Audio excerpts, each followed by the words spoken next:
जनवार्तामध्ये आपल्या सर्वांचे स्वागत। पाहूयात पुण्यातील काही विशेष घडामोडी।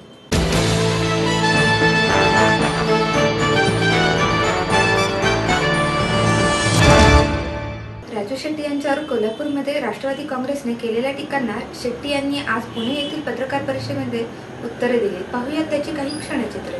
ऊस आंदोलनामध्ये 2 शेतकऱ्यांचा बळी गेला, त्यावेळी कधी आर पाटलांना शेतकऱ्यांची चिंता वाटली नाही आणि शेतकऱ्यांच्या न्याय हक्कासाठी आम्ही जेव्हा रस्त्यावर उतरलो तेव्हा शेतकऱ्यांनी पोलिसांनी आम्हाला झोडपून काढलं। आमच्यावर 302, 307 यासारखे गुन्हे दाखल केले। त्यावेळी आम्ही काय रस्त्यावर उतरून लुटालूट करत नव्हतो, तर शेतकऱ्यांना न्याय मागत होतो।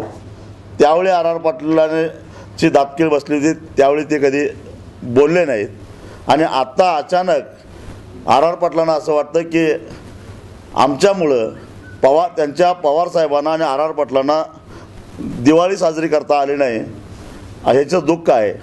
आणि म्हणून आता यावर्षी बिहारला मी रेल्वेचं तिकीट काढून आंदोलन करायला जावं अशा प्रकारची सूचना आर पाटलांनी केली आहे। त्यासाठी तिकिटाचे पैसे द्यायची सुद्धा तयारी त्यांनी दाखवलेली आहे। आर पाटलांच्याकडून पैसे घ्यायची आम्हाला गरज नाही, कारण आम्हाला गरज भासली तर आम्ही चालत जाऊ बिहारला आणि त्यासाठी आरच्या सल्ल्याची गरज नाही। आर पाटलांच्या मांडीला मांडी लावून व्यासपीठावर बसणारे राष्ट्रवादीतले अनेक नेते शेतकऱ्यांचे कारखाने मातीमोल किमतीनं विकत घेऊन घशात घातलेले आहेत। त्या कारखान्यांचे मूळ मालक असणाऱ्या शेतकऱ्यांना ते कारखाने परत मिळाले पाहिजेत, यासाठी आंदोलन करावं। आर पाटलांच्या बरोबर मंत्रिमंडळात बसणारे, त्यांच्या स्टेजवर बसणारे अनेक राष्ट्रवादीच्या नेत्यांनी जिल्हा मध्यवर्ती बँका खाऊन टाकलेल्या आहेत आणि त्यामुळं अनेक शेतकऱ्यांना आज पीक कर्जसुद्धा मिळत नाही। आणि आता हळूहळू भूविकास बँकेची सगळी मालमत्ता हडप करण्याच्या मार्ग लागलेले आहेत आणि भूविकास बँकेच्या माध्यमातून शेतकऱ्याला जे कर्ज मिळतं तेही बंद पडालेलं आहे, त्याचाही शोध घ्यावा। असे अनेक कामं शेतकऱ्यांचे अजूनही राहिलेले आहेत आणि मला वाटतं की पुढची 5 वर्षे आर पाटलांना भरपूर वेळ मिळणार आहे। त्यांना काय काम करायचं याची लिस्टसुद्धा द्यायला मी तयार आहे। आणि ज्यावेळी संधी आली, आर पाटील नुसतं बोलत राहिले, पण संधी आली त्यावेळी कधीही आपलं कर्तृत्व आर पाटलांना दाखवता आलं नाही। दाभोळकरांचा खुनी अजून आर पाटलांना सापडत नाही। आणि एवढंच काय की या टोल माफियांना आणि लँड माफियांना वटणीवर आणणारा माहिती अधिकारातील कार्यकर्ता सतीश शेट्टी याच्या हत्येचा शोधसुद्धा आर पाटलांना लावता आला नाही। शोध लावता आला असता पण आर पाटलांच्या धन्यांना ते आवडलं नसतं, म्हणून त्याचा शोध लागलेला नाही, हे सगळ्या महाराष्ट्राला माहिती आहे। कांद्याचा व्यापार करणारी एक मोठी कंपनी आहे, ती कंपनी चांगदेवराव होळकर आणि त्यांचे लोक हे कुठल्या पक्षाचे आहेत, कुठल्या पक्षाशी संबंधित आहेत आणि गेल्या 10 वर्षामध्ये कांद्याच्या व्यापारामध्ये त्यांनी किती नफा कमावला हेही एकदा सगळ्यांना कळावं। मी केंद्रीय अन्न आणि नागरी पुरवठा मंत्री रामविलास पासवान यांना गेल्याच आठवड्यामध्ये जाऊन भेटलो आणि हे काही मूठभर व्यापारी जे कांद्याच्या दरामध्ये चढउतार करतात आणि प्रचंड नफा खातात, यांच्या मुसक्या आवळा, त्याशिवाय महाराष्ट्रातल्या कांदा उत्पादक शेतकऱ्याला आणि ग्राहकाला सुद्धा न्याय मिळणार नाही। आणि ही वस्तुस्थिती आहे, हे सगळे पुरावे समोर आणायची आमची तयारी आहे। हे पुरावे बघायचे असतील तर आर पाटलांनी समोर यावं।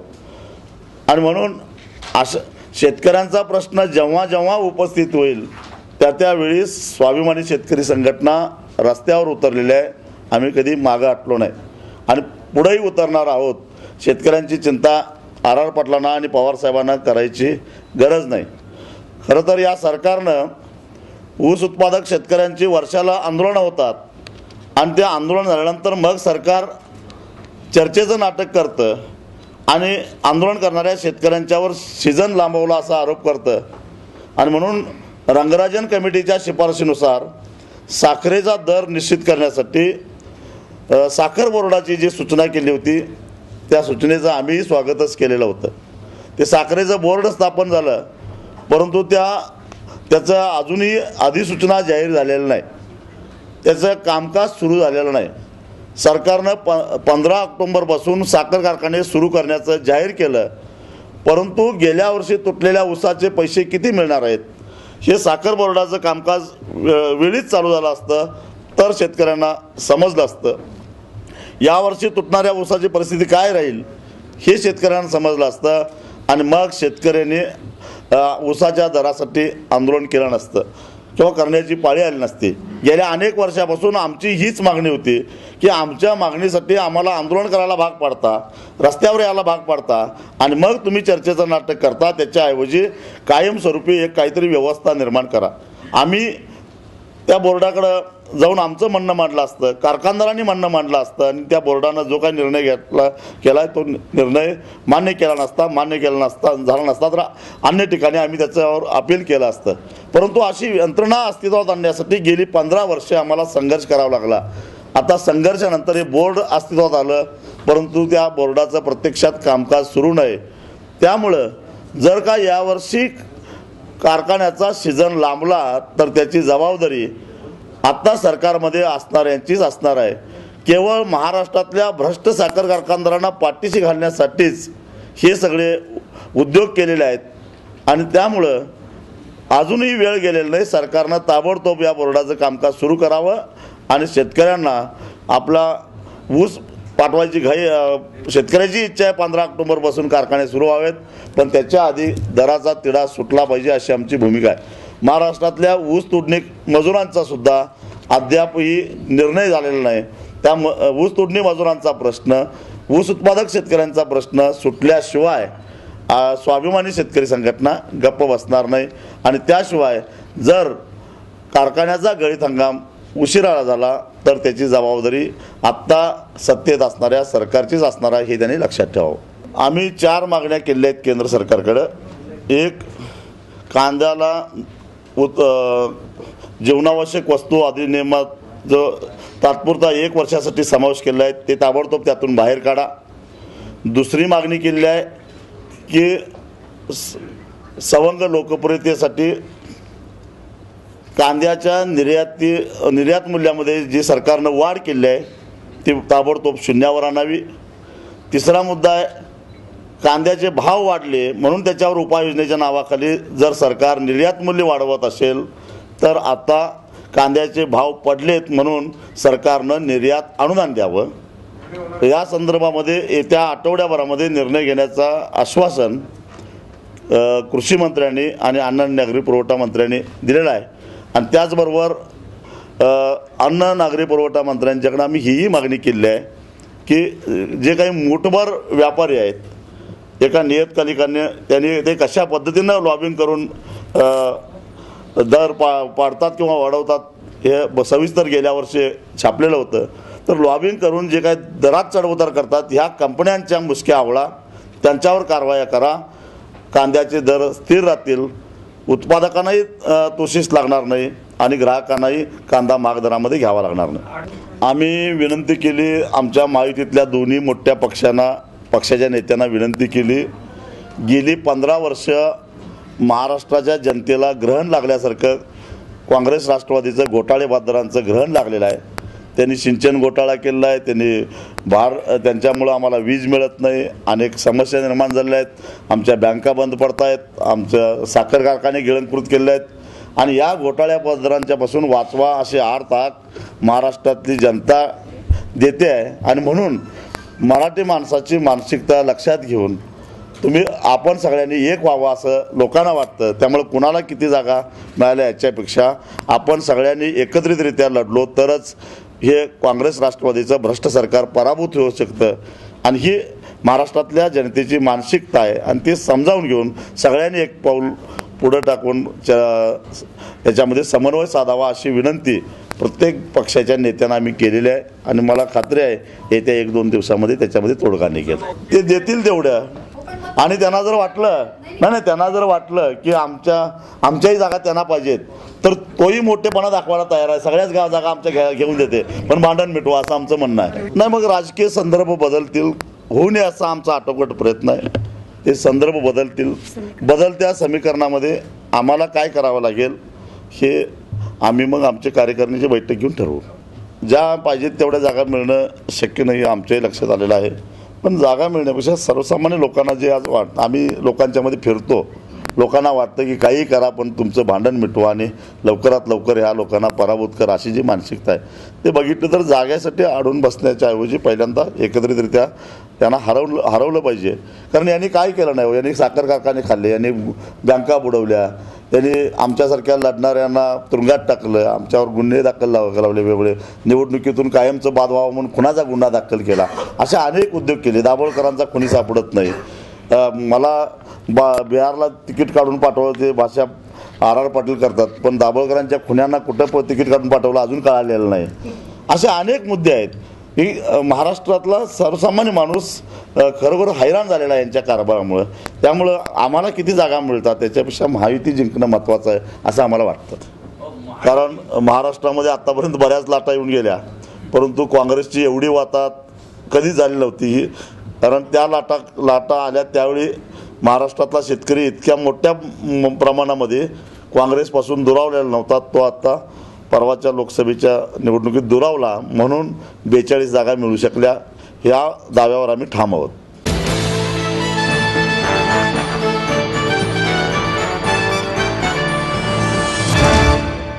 आपलं स्वप्न, आपलं मन, आपलं स्वतःचं घर हेच खरं धन. समृद्ध जीवन पार्क सादर करत आहे 140 फ्लॅट्सची एक प्रशस्त गृह योजना. कात्रज कोंढवा रोडवर बिबवेवाडीपासून फक्त 2 किलोमीटर अंतरावर आपल्या आर्थिक गणितात बसणारे 1 व 2 BHK फ्लॅट्स. तब्बल 3 मजली पार्किंग सह ऐस पैस गार्डन, क्लब हाऊस आणि इतर सुविधांनी सुसज्ज. बुकिंग साठी संपर्क 9850937373 9850947373. समृद्ध जीवन, नांदी सौभाग्याची, सुरुवात प्रगतीची.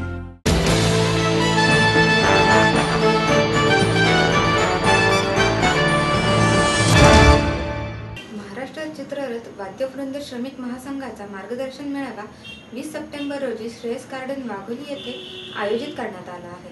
नमस्कार, मी ॲडव्होकेट नाना क्षीरसागर, महाराष्ट्र चित्ररथ वाद्यवृंद महासंघाचा मी अध्यक्ष आहे. शनिवार दिनांक 20 रोजी श्रेयस गार्डन पुणे नगर रस्त्यावरती आम्ही एक महामेळावा घेत आहोत.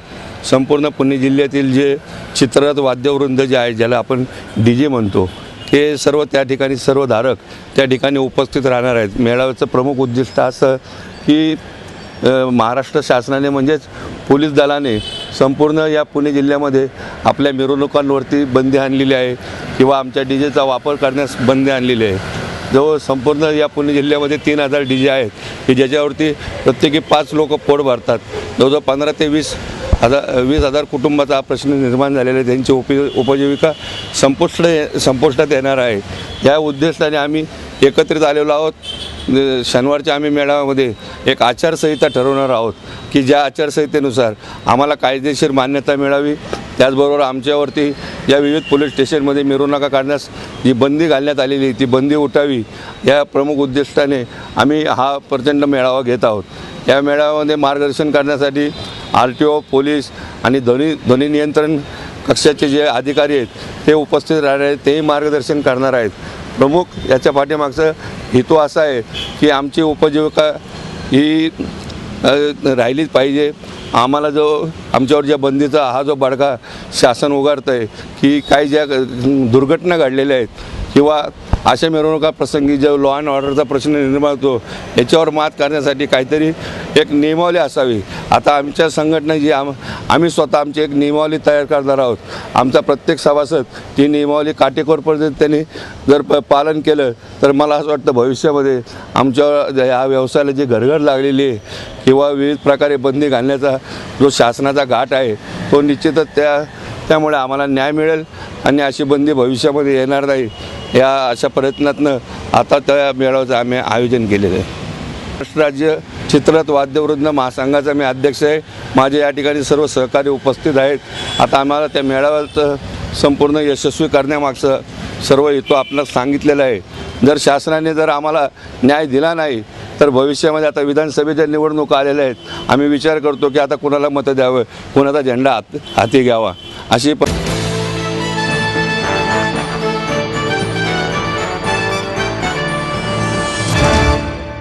आई वडिलांनी पै पै जमवून मला शिकवण्याचा निर्णय घेतलेला कळत होता. माझ्या उच्च शिक्षणासाठी त्यांनी मला कायमचा आधार मिळवून दिला होता. त्यांनी स्वतःसाठी कधीच काही केलं नाही, पण माझ्यासाठी Samruddha Jeevan multistate multipurpose cooperative society limited.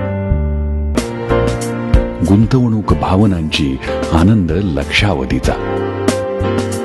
समृद्ध Jeevan multistate multipurpose cooperative society limited.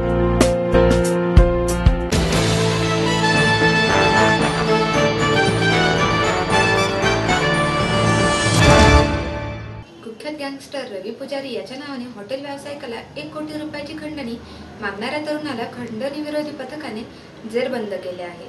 गेले 2-3 दिवसापासून बानेर परिसरातील एका हॉटेल व्यावसायिकाला रवी पुजारीच्या नावाने 1 कोटीची खंडणीची मागणी करून न दिल्यास ठार मारू अशा पद्धतीची धमकी देणारे फोन आल्यानंतर फिर्यादीने शिवाजीनगर पोलीस ठाण्यात तक्रार दिली. त्याच वेळेला अँटी एक्स्टॉर्शन सेल पुणे शहर यांच्याकडून पॅरलल इन्व्हेस्टिगेशन करण्यात आलं. त्याच्यामध्ये चार्ल्स जेम्स थापा वय वर्ष 21 राहणार मूळचा आसाम हा आरोपी निष्पन्न झाला व त्यास काल रात्री 9:30 वाजताच्या दरम्यान अटक करण्यात आली आहे. सदर गुन्ह्यामध्ये आरोपीकडून कर्नाटक सर्कलचं सिम कार्ड जप्त करण्यात आले. त्याने कर्नाटकाच्या एरियातील सिम कार्ड वापर केला होता.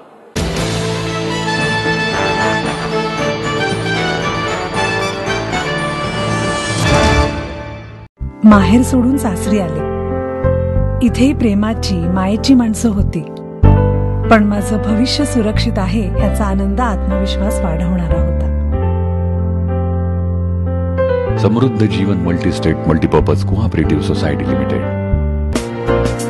गुंतवणूक भावनांची, आनंद लक्षावधीचा. Samruddha Jeevan multistate multipurpose cooperative society limited.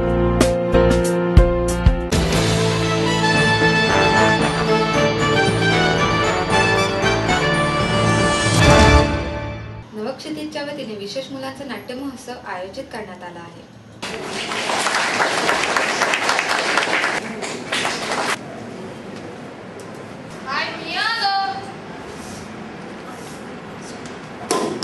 Raju तू आला?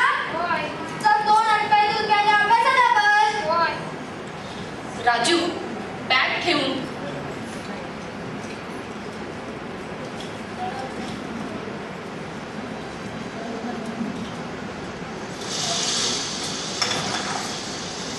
आणि राजू बॅग घेऊन अभ्यासाला बसतो.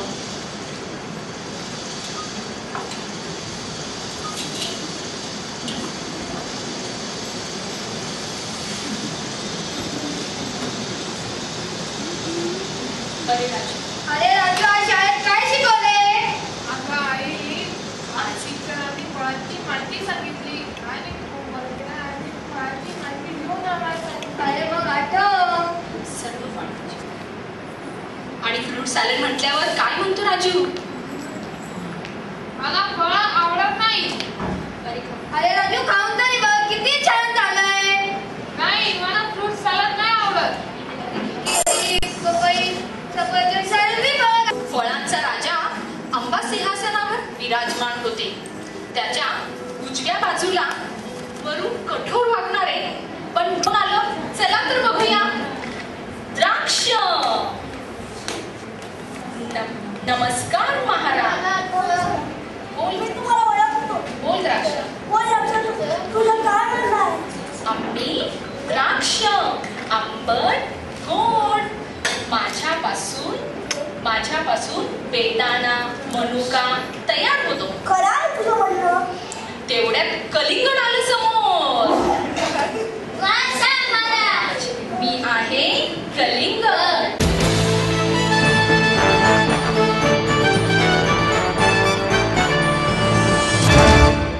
पोर बाजार करणाऱ्या मुलांच्या व्यापाराचा पर्दाफाश. 19 सप्टेंबर रोजी राज्यभरात प्रदर्शित होणार मनवा नाईक हिने दिग्दर्शन केलेला चित्रपट पोर बाजार.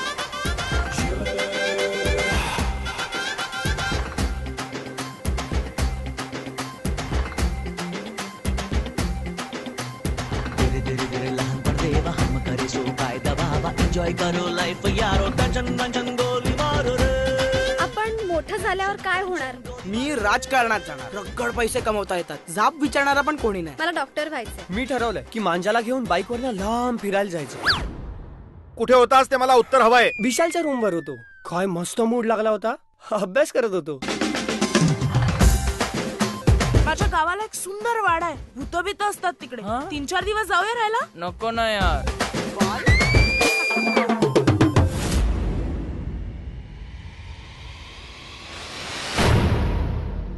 अनुजा कुठे आहे? मी तुला मगाच पासून विचारतोय की अनुजा अजून का आली नाहीये. ती गेली कुठे? आम्ही पोलिसांकडे जाऊ. आम्ही इथे रितसर तक्रार नोंदवायला आलोय. ते परत यायचं नाही, कळलं ना? काहीतरी मेजर झोलय. आता काय करायचंय?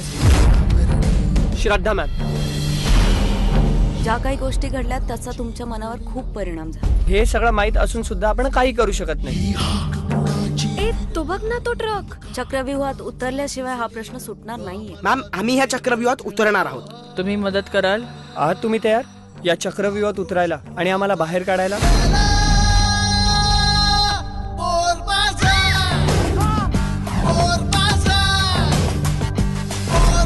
आम्ही तुम्हाला काहीतरी महत्त्वाचं सांगतोय, असं काय करता तुम्ही? आपल्या डोळ्यासमोर काहीतरी होतंय आणि आपण दुर्लक्ष करायचं. आपल्या बरोबर होण्याची वाट पाहिजे.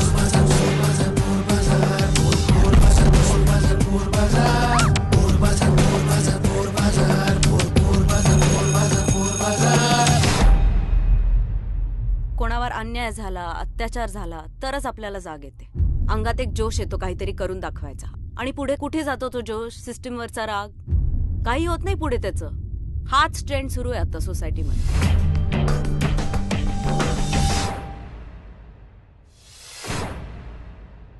मला वाटतं दिग्दर्शन ही एक फार मोठी जबाबदारी आहे, वेगळी जबाबदारी आहे, पण अतिशय फुलफिलिंग अशी जबाबदारी आहे. त्यामुळे ते करण्यामध्ये एक वेगळ्या प्रकारची मजा येते, एक वेगळ्या प्रकारची हाय आहे ह्याच्या सगळ्यामध्ये. आणि ती एन्जॉय करायला मिळावी, खरोखर एक मूल जन्माला घालावं अशा प्रकारचं फिलिंग एक सिनेमा हा बनवल्यानंतर येतं दिग्दर्शकाच्या मनात. खूप क्रिएटिव्ह प्रोसेस आहे. त्याच्याबरोबर ॲडमिनिस्ट्रेशन, पर्सनल रिलेशनशिप्स ह्या सगळ्या गोष्टी महत्त्वाच्या ठरतात. आणि जास्तीत जास्त स्त्रियांनी या क्षेत्रात यावं, त्यांच्या गोष्टी, त्यांचे विचार सिनेमाच्याद्वारे नक्की मांडावेत. तर मला सिनेमा करायचा होता, चांगली गोष्ट हवी होती आणि ह्या विचार हा असताना ही गोष्ट माझ्या मनात आली. कॉन्सेप्ट कशी सुचते ह्याला काही आन्सर नाही आहे, पण एक दिवशी the brain wave happened and मला असं वाटतं की ह्या विषयावरती आपण करावं काहीतरी. आणि आत्ता ज्या फॉर्ममध्ये फिल्म येते त्याच फॉर्ममध्ये खरं तर ती मला सुचली आणि मग आम्ही ती we worked on it. Story असेल तर ती तुम्हाला काही लोकांकडे प्रेझेंट करावी लागते. जसे आमचे नानूभाई आहेत जे व्हिडिओ पॅलेसचे, ज्यांनी दुनियादारी प्रेझेंट केली, आता पोरबाजार प्रेझेंट करतात. तर ते असे पहिले होते ज्यांच्याकडे मी ही गोष्ट घेऊन गेले आणि त्यांना ती पहिल्या रीडिंगमध्येच आवडली. आणि त्याच पॉईंटपासून पुढे नानूभाई आमच्याबरोबर होते आणि मग मी आणि नानूभाईंनी मिळून आम्ही अश्विनीला भेटलो आणि आम्ही तिला प्रेझेंट केलं आणि तिला गोष्ट आवडली. तर मला वाटतं या अख्ख्या प्रोसेसमध्ये स्टोरी मी म्हटलं तसं ही सर्वात महत्त्वाची जी आहे, जी सगळ्यांना म्हणजे बच्चन साहेब असोत, फरहान अख्तर असोत, नानूभाई असोत, अश्विनी असोत, आम्हाला सगळ्यांना गोष्ट सर्वात मोठी आणि महत्त्वाची वाटली म्हणून आम्ही एकत्र आलो हा सिनेमा करायला. नाही, ही स्टारकास्ट जरी असली तरी हे सगळे माझे मित्रमंडळी आहेत, त्यामुळे त्यांना अप्रोच करणं माझ्यासाठी फार सोपं होतं. आणि मला वाटतं मैत्री खातर, गोष्टी खातर, विषया खातर आणि इतक्या वर्षाच्या आमच्या रिलेशन खातर हे लोक एकत्र आलेले आहेत. त्यामुळे मला वाटतं हे पुण्य फक्त या एका चित्रपटापुरती नसून माझ्या आयुष्यात जितके रिलेशनशिप्स बांधत आपण पुढे जातो त्या सगळ्याचं पुण्य एकत्र येऊन हा चित्रपट बनलेला आहे.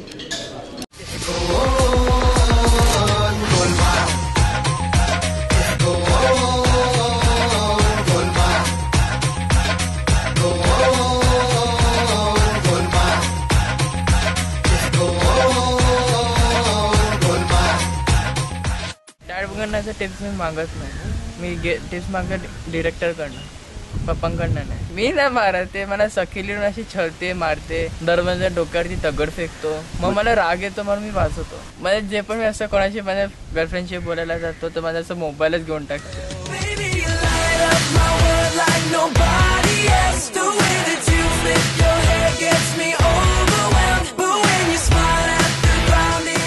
डॅड विचारतात तू कसं केलं शॉट तुझा, बरोबर केलास का, जे पण केलं तो नॅचरली कर, असं ओव्हर ऍक्टिंग काय करू नकोस. चुका नाही नाही डान्स नाही आवडत नाही, असं नाही, फक्त एवढं फार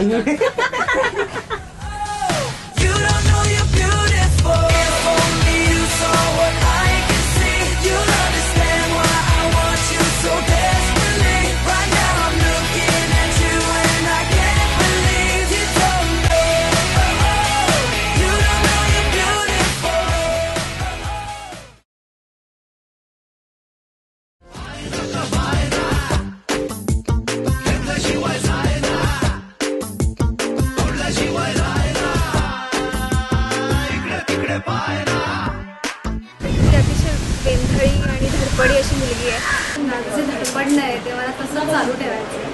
आधीच्या शेडला मला खूप जास्त लागलं आहे, पण मला तसं काय चालणार नाही आहे. धडपडणं तसंच ठेवायचं. त्यावेळेस सीनमध्ये मला अनुरागला हक करायचं होतं आणि मी हक करत होते आणि अनुराग मला पाठीमागे ढकलत होता आणि ते रिटेक्स अनुरागमुळे झाले, माझ्यामुळे झाले नाही. खूप मजा आली, मला मजा येत होती, खूप मजा आली, खूप मजा येत होती, खूप मजा आली, मजा आली, मजा आली, मजा आली, आता खूप मजा आली, खूप मजा आली. आणि डान्सची रिहर्सल पासूनच खूप मजा येत होती आणि स्वतः म्हणजे करताना तर अजून मजा आली. सोनिया ताई, कधी मी वेगळी पडत होते, कधी माझा बूट पडत होता आणि ते खूप स्पॉन्टेनियस होतं, त्यामुळे खूप मजा आली. 6 टेक वेगवेगळ्या प्रकारे केल्या. मी ठरवून पडलेच नाही, खरीच पडले. आणि ते पाय तुम्ही बघत असता मला लागलंय सगळीकडे. आम्ही ह्या फिल्ममध्ये भरपूर स्टंट्स केले, पडलोय, लागलोय, मोडलेत पाय, पण ह्या सगळ्यात खूप मजा आली. काळे झालो, सगळ्यात खूप मजा आली. आणि दिवाळीत आम्ही शूटिंग केली.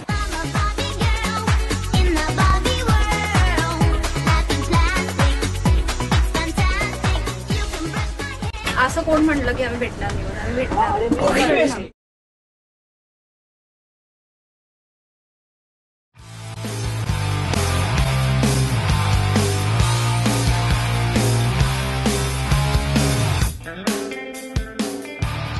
अजय हा असा हुशार मुलगा आहे, ॲट द सेम टाइम तो असा मस्तीखोर आहे, त्याला बॅटमॅनचं खूप क्रेज आहे आणि त्याचे असे टाइमपास चालूच असतो कंटिन्युअस. मनवाताई पण एकदम असं आपण म्हणतो ना की फुल लाईट एन्व्हायरमेंट आहे, जिथे टाइमपास चाललो आहे पण त्याच्याबरोबर कामही होत आहे, त्यामुळे एक प्रकारची मजा येते काम करायला. स्टंट्स म्हणजे धमाल आलेले. एक घर होतं आणि त्या घरातनं आम्हाला चढायचं होतं इथे तिथे, किंवा झाडावर लटकतोय, या भिंतीवरनं इथे उडी मारतोय, ट्रकच्या खाली खूप काय काय होतं. व्हॉइस मॉड्युलेशन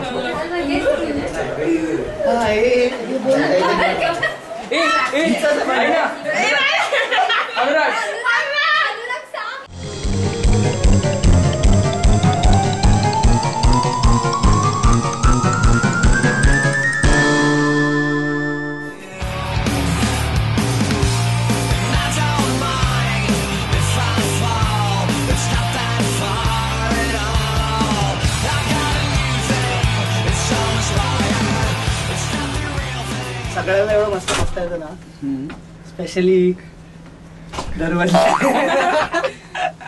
सगळे चुकतात, सगळे माती आहेत. ते आमच्या मागे जे नाचतात ते बेटर नसतात आमच्यापेक्षा. ही स्टेप सगळ्यात बेस्ट आहे.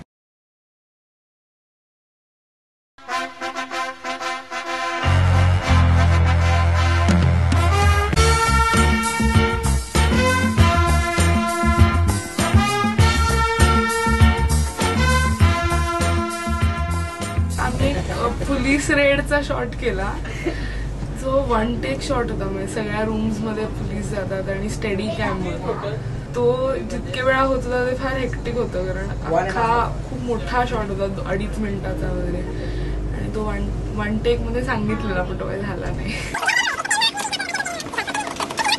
येत काहीच नाही, सगळं आम्हाला 10-15 वेळा करायला लागतं. सखीला नाही, 12 रिटेक्स होत आहे. अनुरागने आज 12 रिटेक्स. अनुराग ते वाक्य म्हणून दाखव, डेअरिंग वगैरे काय ते एकदा म्हणून दाखव, आणि एकदा ते सत्यवाला वाटतं.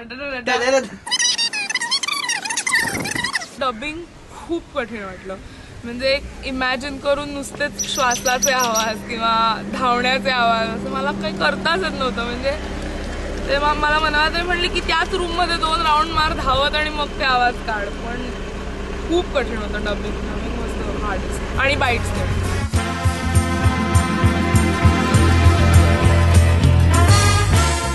अरे मी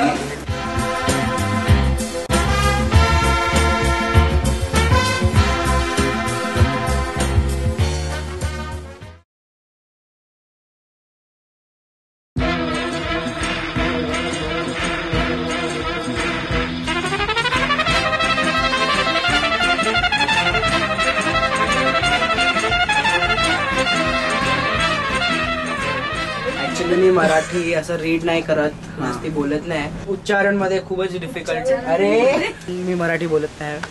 आय मीन माझा फर्स्ट मूवी आहे आणि मराठी माझी मदर टंग नाही आहे. मराठी खूपच वीक आहे आणि I have tried my best. असं लेट्स सी.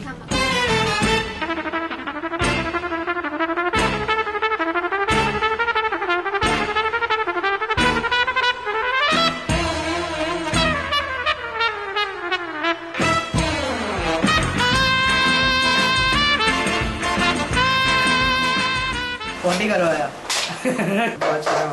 पहली बार किया है. मीन पॉटी पे बैठना सब लोग के सामने.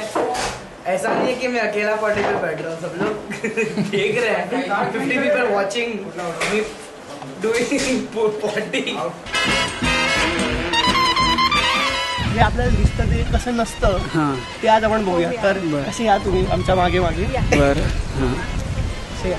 आणि हे बघ, हे आहे ऍक्च्युअल बिहाइंड द सीन, जिथे वजन वाढल्याने कपडे मॅन्युअली असे ऑल्टर करावे लागतात.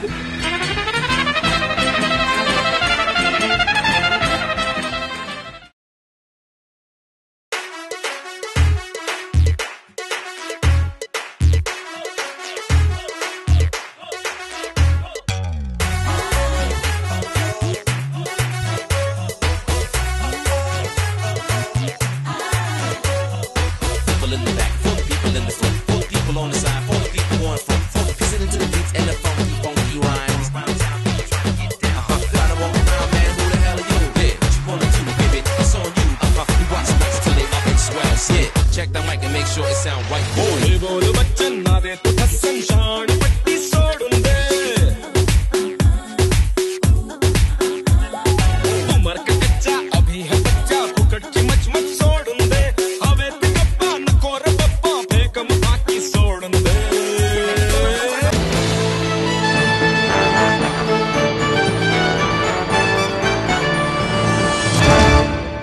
याचबरोबर आजच्या बातमीपत्रात येथेच थांबूयात. उद्या भेटूयात पुण्यातील काही विशेष घडामोडींसह. नमस्कार.